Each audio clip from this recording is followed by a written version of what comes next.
The light of life. The presence of people from all parts of the then-known world, from Spain to India, made the Feast of Tabernacles an ideal opportunity for Jesus to publicly proclaim his gospel. At this festival, people mostly lived outdoors, in so-called tabernacles. This was the Feast of the Harvest, and because it took place in the cool autumn months, it always attracted a large crowd. The audience was more international than during the Passover or Pentecost. Thus, Jesus could proclaim his message to the entire Jewish diaspora at once.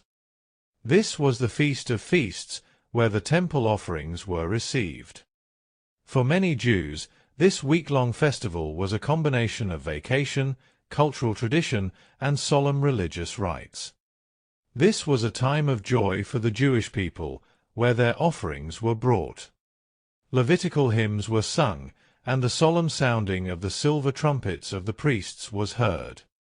In the evenings, the temple was lit by candelabras and the glow of countless torches placed around the courtyards of the temple. The entire city was festively decorated, except for the Roman fortress Antonia, which stood in stark contrast to this festive religious spectacle.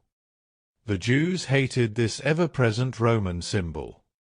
During the festival, 70 bulls were offered, symbolizing the 70 nations of the Gentiles.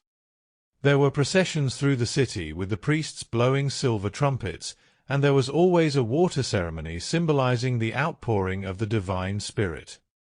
On the evening of the penultimate day of the festival, Jesus stood in the temple square, from where there was a magnificent view of the illuminated temple. He raised his voice and began to preach. Soon, the square filled with people eager to hear what he had to say. Jesus openly proclaimed, "I am the light of the world. Whoever follows me will not walk in darkness but will have the light of life. Your leaders dare to bring me to trial, and their charge is that if I testify about myself, my testimony cannot be true. But how can the creature judge its creator? Even if I testify about myself, my testimony is eternally true, for I know where I came from, who I am, and where I am going. You judge only by the appearance of the flesh. You do not see the realities of the Spirit. I judge no one, not even my archenemy. But if I chose to judge, my judgment would be just, for I would not judge alone, but the judgment would be in accordance with the will of the Heavenly Father, who is the source of all truth. Your law says that the testimony of 2 reliable persons is sufficient. Well then, I testify to these truths, and my Father in heaven does the same. I have already told you that I will soon go away, and you will seek me and not find me, for where I go, you cannot come. You who reject this light are from below, I am from above. You who prefer to walk in darkness are of this world. I am not of this world, and I live in the eternal light of the Father of lights. You have had ample opportunity to hear who I am, and in the near future you will receive further indications that confirm my identity as the Son of Man. I am the light of life, and anyone who deliberately rejects this saving light will die in their sins. I have much to tell you, but you are not able to accept my words. However, he who sent me is true and faithful.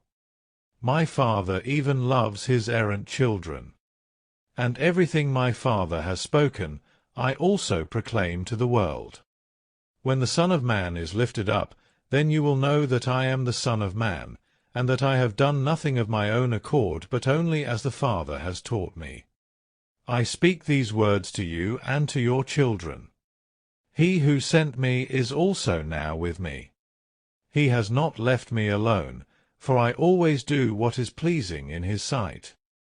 As Jesus taught the pilgrims in the temple courts, many believed in him, and no one dared to arrest him.